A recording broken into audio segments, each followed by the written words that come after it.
పిలిచాడు వెంటనే నాకున్న ఆస్తిపాస్తులన్నీ, ఇద్దరు ఉద్యోగాలు చేసేవాళ్ళం కదా, నాకు 2 ఇళ్ళు ఉన్నాయి. ఒకటి నేను ఉంటున్న ఇల్లు బిహెచ్పివి దగ్గర, రెండోది కూర్మవానిపాలెంలో బిహెచ్పివి కోఆపరేటివ్ బిల్డింగ్ సొసైటీలో ఒక ఇల్లు ఉంది, స్లాబుల్ బిల్డింగ్. వెంటనే నా ఇండ్లు, నా స్థిరాస్తులు చరాస్తులు అన్నీ కూడా దేవుని వాళ్ళ దగ్గర అర్పణగా అర్పించి పట్టుబట్టతో సేవకించాను. అప్పటికి నాకు 4 పిల్లలు నాతో ఉన్నారు. పెద్ద పాప 14వ సంవత్సరం, 12, 10, 8, 4 పిల్లలు నాకు. 3 ఆడపిల్లలు, ఒక బాబు, మధ్యలో వాడు బాబు. 5 నాకు యాక్చువల్లీ, 4 ఆడపిల్లలు, ఒక బాబు, మధ్యలో వాడు బాబు, అట్టిదిట్టున్నారు.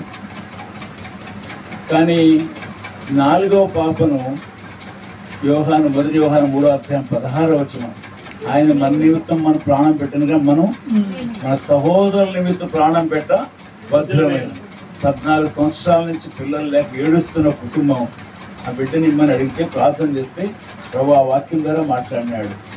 కాబట్టి నా ప్రాణానికి ప్రియమైన ఆ బిడ్డను వాళ్ళకి పెంపుకి ఇచ్చేసాను. ఇంకా మేము ఆ బిడ్డ ఇంటికి వెళ్తాం కానీ చూడటం లేకుండా పూర్తిగా వాళ్ళు పూర్తిగా అనుభవించేటట్టుగా అమ్మ నాన్నని పిలువబడి మేమంటూ, ఆమె 19వ సంవత్సరంలో నేను తల్లి తండ్రిని తెలిసింది, అప్పటిదాకా తెలియదు. ఆ విధంగా బిడ్డను వాళ్ళకి ఇచ్చేసాం. వాక్య ప్రకారం ఇచ్చాం. సేవకుడు ఒప్పుకోలే, ఎవరైనా కన్న బిడ్డలు ఇచ్చుకుంటారా, నేను ప్రార్థన చేయను అన్నాడు. దేవుని వాక్యం నాతో మాట్లాడుతుంది. నా సహోదరుల కోసం నేనేమిస్తాను, నా ప్రాణం ఇవ్వాలంటే ఎలా ఇస్తాను? నా ప్రాణం మీద ఈ బిడ్డను, వారి దుఃఖాన్ని చూడలేను, ఈ వాక్య ప్రకారం ఇస్తున్నాను అన్నాను. ఎవరు ఇష్టపడలే, కొంతమంది నన్ను అవమానంగా చూశారు. ఈ బిడ్డను కూడా మాకిచ్చేయి, ఈ కొడుకు కూడా మాకిచ్చేయి, కొన్ని పెన్షన్లకు ఇచ్చేస్తున్నాడు, ఎన్నో నిందలు చెప్తున్నారు. క్రైస్తవులు చాలా మంచివాళ్ళు, చాలా మంచివాళ్ళు. ఒక ఆమెకు ఆరోగ్యం బాగాలేక మన హాస్పిటల్లో ఉంటే నా తల్లిని అడిగాను, అమ్మా ఆమెకు ఎవరు లేరు, నువ్వు పోయి అక్కడ ఉంటావు అంటే, ఎందుకలా నాన్న నేను వెళ్తాను అయినా అంది. ఆమెను హాస్పిటల్లో పంపిస్తే ఒక సంఘంలో పెద్ద అంటాడు, నీ ఇంట్లో సమాధానం లేదు అన్నాడు. అవునా, అదేమిటన్నా, అర్థం కాలా నాకన్నా, నీ తల్లికి నీకు పడదు అందుకే ఆమె హాస్పిటల్లో పెట్టావు కదా నువ్వు అన్నాడు. ఏం చెప్పాలి చెప్పండి? ఆయన ఎవరండి? ఇదండి ఆత్మీయత. నేను చెప్తున్నా, బైబిల్ చదివే వాళ్ళందరూ ఆత్మీయులు కాదండి. క్రీస్తుకి అడుగుజాడలు నడిచేవాళ్ళు కొద్ది మంది. ఆ కొద్ది స్టేషన్లో మనం ఉండగలిగితే ధన్యులం అవుతాం. లేకుండా ఏదో నామకార్థంగా ఏదో కొనసాగితే సమయాన్ని వ్యర్థం చేసుకుంటాం, ప్రజలను మోసం చేసిన అవుతాం. కనుక నా 4 ఇంకా 4 బిడ్డలు నాతో ఉన్నారు కదా, ఈ 4 బిడ్డలు కూడా, పాప 8th క్లాస్, పెద్ద పాప 8th క్లాస్, రెండో పాప 6th, బాబు 4th, 4వ పాప, 5వ పాప 2nd. ఆ సమయంలో దేవుడు సేవ పిలిచాడు. అప్పుడు సేవ సమర్పించుకున్నాను, కానీ నాకు ఆందోళన చాలా ఎక్కువైంది. నా శరీరం చాలా వేధిస్తూ ఉంది. ఏమయ్యా, సేవకు వచ్చేస్తే పెద్ద మునగాళ్ళ వచ్చేసావే, ఆస్తి అంతా ఇచ్చేసి వచ్చేస్తావే, మరి వీళ్ళు ఎలా పెంచుతారు వీళ్ళని, వీళ్ళ చదువులు ఎట్లాగా, వీళ్ళ పెళ్ళిళ్ళు ఏమిటి, దాన్ని బట్టి నేను చాలా వేదన పడిపోతున్నా. నేను డీబీఎస్ మెటీరియల్ ప్యాక్ చేస్తున్నా కానీ ఆ సుత్తి నా చేతి మీద పడతాను, వేగుల మీద పట్టంలో.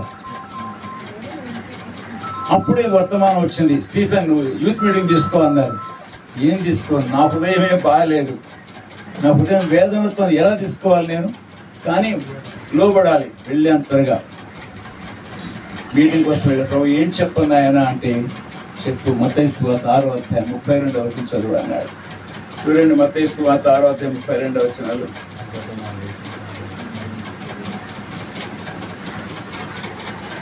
ఇవన్నీ మీకు కావాలని మీ పరలోకపు తండ్రికి తెలియను.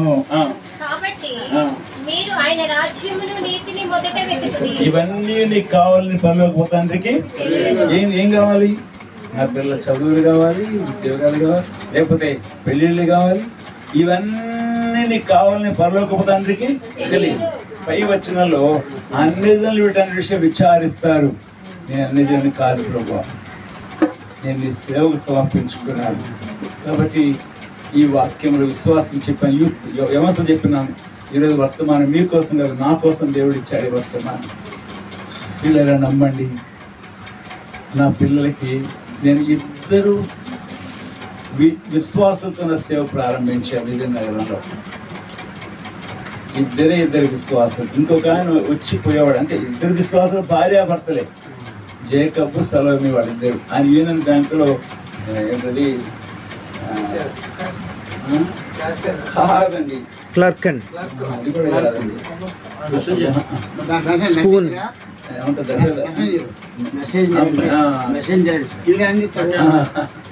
అదండి ఆయన ఉద్యోగం, ప్యూన్ అండి, ప్యూన్. ఆయన భార్య వాళ్ళిద్దరే. వాళ్ళిద్దరు చిన్న చిన్న పిల్లలు ముగ్గురు. ఇంకో విశ్వనాథన్ ఒక ఆయన ఉండేవాడు, కానీ ఆయన ఇష్టం ఎప్పుడు పోతాడు ఆయన. నా సేవ అలా ప్రారంభించానండి. ఎంతమంది? మేము 7. నేను, నా భార్య, నా తల్లి, 4 పిల్లలు, 7 అండి. మాకు జీతాలు ఉండవు, ఫండ్స్ ఉండవు, ఎటువంటి వేరే సపోర్ట్ ఏది ఉండదు. కేవలం విశ్వాసం చేత మాత్రమే. ఏ నాడు నా చెయ్యి ఎవరి దగ్గర చాపలేదండి.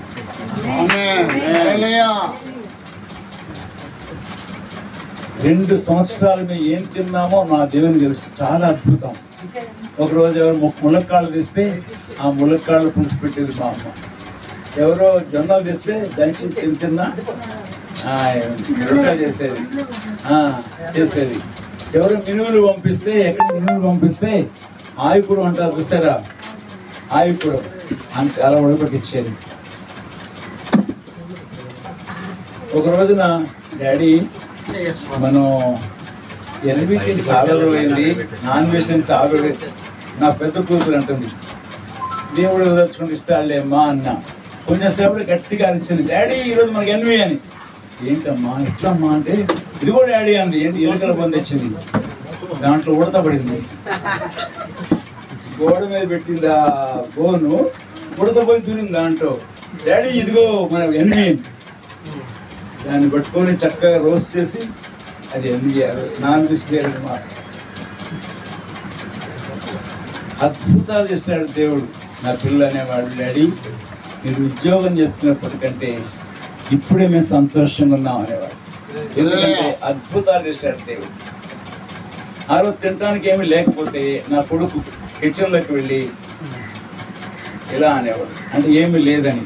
అప్పుడు స్టేజ్ మీద కూర్చొని అంతా పాట పాడుతూ కూర్చునేవాడు. కొంచెం వండితే ఇలా అనేవాడు, కొంచెమే ఉంది అని. అందరూ సరిపెట్టి ఇలా అనేవాడు. వాడు సైకిల్ చేసేవాడు. ఏమీ లేని సమయం పాటలు పాడటం నేర్చుకున్నారు. అట్లా నా పిల్లలు ఇన్స్ట్రుమెంట్స్ నేర్చుకున్నారు. నా పిల్లలు తబలా వాయిస్తారు, క్యాషియో వాయిస్తారు, వయలిన్ వాయిస్తారు, వీణ వాయిస్తారు, గిటార్ వాయిస్తారు. నా పిల్లలు చక్కని ఇన్స్ట్రుమెంట్స్ నేర్చుకున్నారు.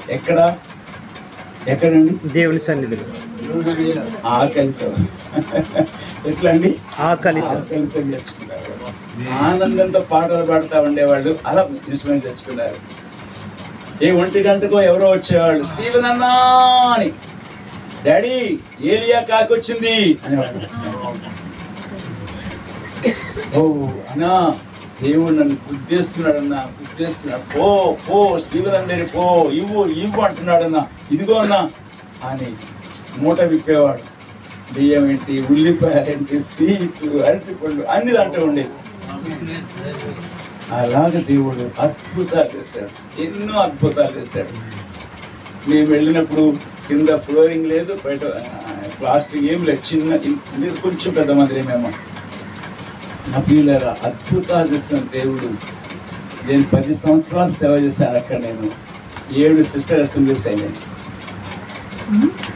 7 సంఘాలు ఏర్పడ్డాయి.